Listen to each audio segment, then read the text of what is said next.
ஒரு நேயர் தொடர்ந்து தொடர்பில் உள்ளார். வணக்கம். ஹலோ, வணக்கம் சார். வணக்கம், உங்க பேர் சொல்லுங்க, எங்கிருந்து பேசுறீங்க? ராமநாதபுரத்துல பேசுறேன் சார். எங்கிருந்துங்க? ராமநாதபுரம். ராமநாதபுரத்துல இருந்து பேசுறீங்க. உங்களுடைய பெயர்? குமார். குமார் பேசுறீங்க ராமநாதபுரத்துல இருந்து. உங்களுடைய கேள்விகள் என்னங்கறத டாக்டர்கிட்ட கேளுங்க. வணக்கம் குமார், சொல்லுங்க சார். என்னுடைய ஒய்ஃபுக்கு ஒரு சின்ன ப்ராப்ளம் இருக்கு. சொல்லுங்க சார். அந்த உடலுறவு கொள்ளும்போது வந்து அதிகமா நீர் வெளியாகுது சார் அவங்களுக்கு. ஆமா. சரிங்க சரிங்க, சொல்லுங்க. அது சம்பந்தமா விளக்கங்கள் சொல்றீங்களா? அதாவதுங்க, ஆண்களுக்கு விந்து வர்ற மாதிரி பெண்களுக்கு வந்து பெண்ணுறுப்புல இருந்து நிறைய நீர் வரலாம். இது வந்து 1000ல் ஒருத்தருக்கு வரும். இது வந்து ஃபீமேல் இஜாக்குலேஷன் நாங்கள் சொல்லுவோம். முதல்ல அதை என்ன நினச்சிக்கிட்டு இருந்தாங்க, தவறாக நினச்சிக்கிட்டு இருந்தாங்கன்னா யூரின் தான் பெண்கள் பாஸ் பண்ணிடுறாங்கன்னு நினச்சிக்கிட்டு இருந்தாங்க. பின்ன பல ஆய்வுகள் மேற்கொள்ளப்பட்டது. அந்த வெஜைனாலேருந்து வர ஃப்ளூயிடையும் யூரினையும் செக் பண்ணால் யூரினில் வந்து யூரியா கண்டென்ட்டு அந்த கண்டென்ட்டெல்லாம் செக் பண்ணப்போ இது யூரின் அல்ல, இது வந்து எஜாக்குலேஷன், ஃபீமேல் எஜாக்குலேஷன் அப்படின்னு கண்டுபிடிச்சாங்க. அது யூரின் மாதிரி பெரிய அளவு கூட வரலாம், லிட்டர் கணக்குலேயும் வரலாம். இது வந்து ரொம்ப அபூர்வமான நிகழ்ச்சி. எல்லா பெண்களுக்கும் இது வராது. 1000ல் ஒருத்தர் 2 பேருக்கு இந்த மாதிரி நடக்கும். இதுக்கு பேர் ஃபீமேல் எஜாக்குலேஷன். அவங்க உங்களுக்கு எப்படி விந்து வருதோ அது மாதிரி அவங்களுக்கு ஃபீமேல் எஜாக்குலேஷன் வரலாம். ரொம்ப அதிகமாக வெளிப்படுது சார். அதை தான் சொல்கிறேன் நான், லிட்டர் கணக்கிலே வரலாம். யூரின் மாதிரி தெரியும் பார்க்குறதுக்கு, ஆனால் யூரின் அல்ல. அதை பற்றி நீங்கள் கவலைப்பட வேண்டாம். அவங்க என்ஜாய் பண்ணுங்கள். அவங்க வந்து ஒவ்வொரு முறையும் நீங்கள் தாம்பத்திய உறவு வரும்போது உச்சகட்டம் அடைகிறாங்கன்னு அர்த்தம். வேறு ஒன்றும் கவலைப்பட வேண்டாம். உடம்புக்கு பாதிப்பு இல்லை, எந்த பாதிப்பும் இல்லை. இது ஒரு என்ஜாயபுள் விஷயம். You can really enjoy. அவங்களுக்கு நீங்கள் முழு சுகத்தையும் கொடுக்குறீங்கன்னு அர்த்தம். ஒன்றும் கவலையப்படாதீங்க, என்ஜாய் பண்ணுங்கள். மிக்க நன்றி உங்களுடைய அழைப்பிற்கு. இன்னொரு நேருடைய கடிதத்தை இப்போ நாம் பார்க்கலாம். திருச்சியிலிருந்து இளங்கோ அப்படிங்கிறவர் எழுதியிருக்காரு. எனது வயது 53. 8 வருடமாக சர்க்கரை நோய் உள்ளது. இப்பொழுது விரைப்புத்தன்மை குறைவாக உள்ளது. பிபிக்காக அட்டன் 50 மாத்திரை சாப்பிடுகிறேன் அப்படின்னு எழுதியிருக்காரு. இந்த சர்க்கரை நோய்க்கும் இந்த விரைப்புத்தன்மைகளுக்கும் தொடர்பு எதுவும் இருக்கா? நிச்சயமாக இருக்குது. அதாவது சர்க்கரை நோய் வந்து கொஞ்சம் கொஞ்சமாக வந்து இரத்த குழாய்களை பாதிக்கும். சர்க்கரை நோய் ஒரு இரத்த குழாய்களோட நோய். முக்கியமாக அந்த இரத்த குழாய்களை பாதிக்கும்போது அது ஆணுறுப்பில், அது வந்து ஆணுறுப்பு இரத்த குழாய்களான ஒரு பலூன் போன்றது. அந்த பலூனில் காற்றை ஊதுற மாதிரி ரத்தம் போய் ஆணுறுப்பை விரைப்படைய செய்யும். இரத்த குழாய்கள் பழுதுபட்டால் போதுமான அளவுக்கு ரத்தம் வந்து ஆணுறுப்புக்குள்ளே போய் பலூன் டைட்டாக ஊதுற மாதிரி விரிவடைய செய்ய முடியாது. அதை தவிர சர்க்கரை வந்து ஹார்மோன்களை பிரச்சனை உண்டு பண்ணலாம், நரம்புகளை பாதிக்கலாம். இப்படி பல்வேறு முறைகள்லையும் சர்க்கரை நோய் பாதிக்கும். இதை தவிர இந்த பிபியும் இரத்த குழாய்களை பாதிக்கும். அடுத்து பிபிக்கு எடுக்கக்கூடிய மருந்துகளும் ஆண்மை குறைவை உண்டு பண்ணலாம். அவர் சொன்ன அட்டன் 50 போன்ற மாத்திரைகள், அட்டனலால் மாத்திரைகள் வந்து விரைப்புத்தன்மையை குறைக்கும். ஸோ இந்த மாத்திரைக்கு பதிலாக வேறு மாத்திரையை அவர் மாற்றிக்கணும். அடுத்து என்ன காரணத்தினால இந்த விரைப்பு குறைஞ்சிருக்குன்னு பார்த்து, ஹார்மோன் குறைபாடுனா ஹார்மோனை சரி பண்ணலாம். இரத்த குழாய்களில் பிரச்சனைனா அதுக்கான இன்றைக்கி நல்ல மருந்துகள் மாத்திரைகள்லாம் இருக்குது, அதை பயன்படுத்தலாம். இரத்த குழாய்களில் பிரச்சனைனா ஹார்ட்டில் ஏதாவது பிரச்சனை இருக்கான்னு பார்க்கணும். இதன் மூலமாக உங்கள் ஹார்ட் அட்டாக்கை தவிர்க்க முடியும். அதனால் முழுமையாக இவங்க பிரச்சனையை சரி செய்து கொண்டு முழுமையாக தாம்பத்திய உறவில் ஈடுபட முடியும். கவலைப்பட வேண்டியதில்லை. இன்னொன்று, வயதான பெண்களுக்கு சக்தி கொஞ்சம் குறைவாக இருக்கும் பொழுது இந்த குழந்தையை தாங்கக்கூடிய சக்தி இருக்கா அவங்களுக்கு? அதாவது இன்னைக்கு இருக்க நவீன technique, test tube baby, ICSI போன்ற முறைகள்லாம் வந்துட்டதுனால, இப்போது கருமுட்டை தானம்லாம் வந்துட்டதுனால 50-60 வயதில் கூட அவங்க குழந்தை பெற்றுக்கொள்ளலாம். இப்போது ஆகாஷ் இதுலேயே 55 வயதில் ஒரு பெண் இரட்டை குழந்தை பெற்றாங்க, இந்தியாவிலே முதல் முறையாக. 60 வயதில் ஒரு பெண் வந்து ஒரு குழந்தை பெற்றுக்கிட்டாங்க. இப்போ இதெல்லாம் சாத்தியம், ஏன்னா கருமுட்டை தானத்தில். ஆனால் இதை பண்ணுறதுக்கு முன்னால் அந்த பெண்ணுக்கு சில பரிசோதனைகள் செய்கிறோம். நாங்கள் என்ன பண்ணுறோம் அப்படின்னா, அவங்க கர்ப்பப்பை ஆரோக்கியமாக இருக்கா, கட்டிகள் இருக்கா, இல்லை கர்ப்பப்பை வாயில் புற்றுநோய் அந்த மாதிரியான தொற்றுகள் இருக்கா, மார்பகத்தில் ஏதாவது கட்டிகள் இருக்கா, ஹார்மோன்கள் நல்லா இருக்கா, குழந்தை பிறப்பை அந்த குழந்தையை இருதயம் தாங்குமா, இருதயத்தில் ரத்த ஓட்டத்தில் ஏதாவது பிரச்சனை வந்துடுமா, வேறு என்னென்ன குறைபாடுகள் இருக்குதுன்னு முதல்ல செக்கப் பண்ணுவாங்க. அவங்க தாங்குவாங்க அப்படின்னா தான் இந்த டெஸ்ட்டுகள்லாம் பண்ணுவாங்க. அதனால் வயதான பெண்கள் எல்லாமே பலகீனமானவங்க நம்ம முடிவு பண்ண வேண்டியதில்லை.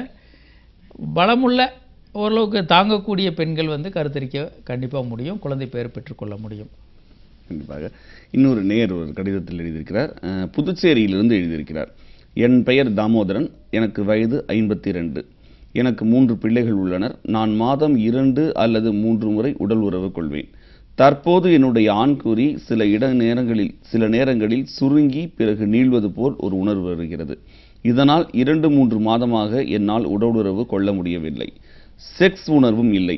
மேலும் ஆணுறுப்பும் விரைப்பாக இல்லை. இதனால் என்னுடைய மனைவிக்கும் பிரச்சனை, எனக்கும் அவருக்கும் அவருடைய மனைவிக்கும் பிரச்சனை ஏற்படுகிறது. இது எதனால் ஏற்படுகிறது? இதனால் ஏதேனும் பாதிப்பு உண்டா? முன்பு போல் நான் தாம்பத்திய உறவு கொள்ள தயவு செய்து தீர்வு சொல்லுங்கள் அப்படின்னு எழுதியிருக்கிறார். அதாவது இந்த மாதிரி பிரச்சனைகள் வரலாம். ஆண்மை குறைவு அப்படின்னு, அல்லது இந்த மாதிரி ஈடின்னு சொல்கிறோம், எரக்டைல் டிஸ்ஃபங்க்ஷன் அப்படின்றோம்.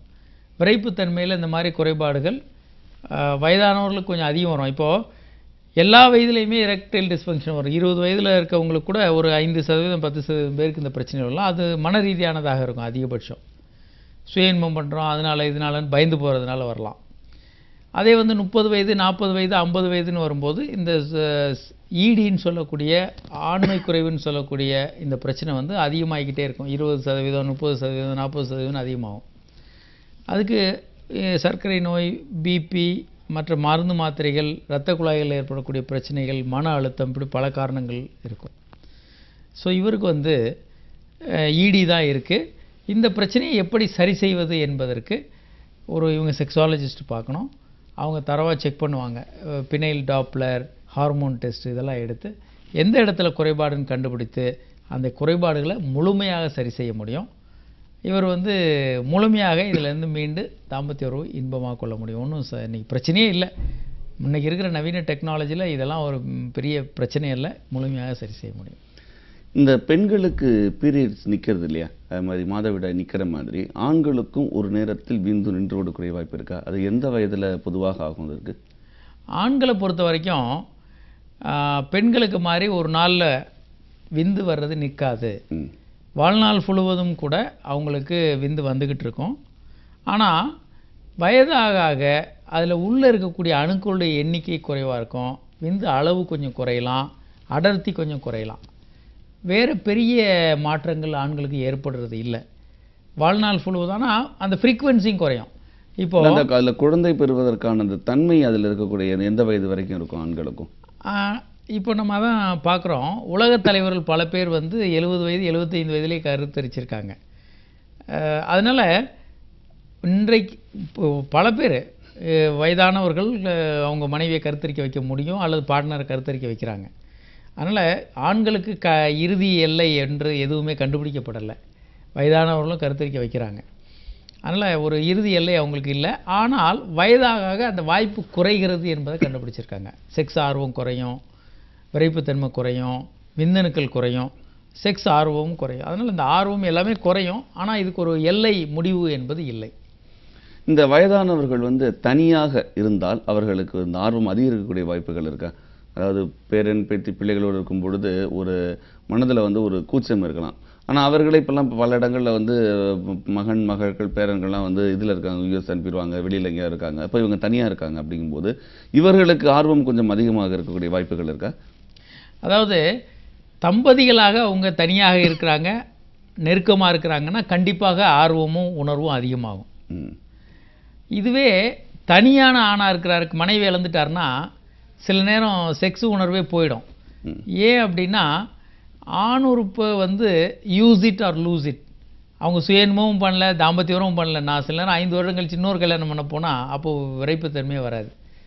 Use it or loose it. நீங்கள் யூஸ் பண்ணலன்னா அது ஓய்வுமற்று போயிடுறதுக்கு வாய்ப்பு இருக்குது, ஆண்மை குறைவு வர்றதுக்கு வாய்ப்பு இருக்குது. அதே நேரத்தில் சில நேரங்களில் கணவனும் மனைவியும் இருப்பாங்க, குழந்தைகள்லாம் அமெரிக்கா போயிடுவாங்க, ஐடி முடிச்சுட்டு இப்படி போயிடுவாங்க. எம்டினஸ் சென்ட்ரோம்னு சொல்கிறோம். இந்த நேரங்களில் இவங்க அதிகமாக சண்டை போட்டுக்குவாங்க. ஏன்னா கணவன் மனைக்கும் மற்ற குழந்தைகள் இருக்குது, மற்ற படிப்பு நிறைய வேலை இருக்கும்போது அதில் கவனமாக இருப்பாங்க.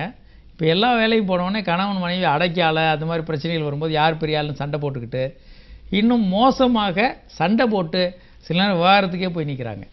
அந்த மாதிரி தம்பதிகளுக்கு செக்ஸில் ஆர்வமும் குறையும், சில நேரம் விரைப்புத்தன்மையும் குறையலாம். அதனால் இவங்க என்ன நிலையில் இருக்காங்க, இவங்களுக்குள்ள இருக்க உறவு எப்படி இருக்குது என்றதை பொறுத்து இந்த தாம்பத்திய உறவு இருக்கும். மிக்க நன்றி டாக்டர். அதாவது இன்றைய நிகழ்ச்சியில் நீங்கள் இந்த வயதானவர்களுக்கு ஏற்படக்கூடிய பாலியல் பிரச்சனைகள், அதற்கான என்னென்ன தீர்வுகள் அப்படிங்கிறத சொன்னீங்க. எங்களுக்கு மிக்க விளக்கமாக அமைந்தன. மிக்க நன்றி.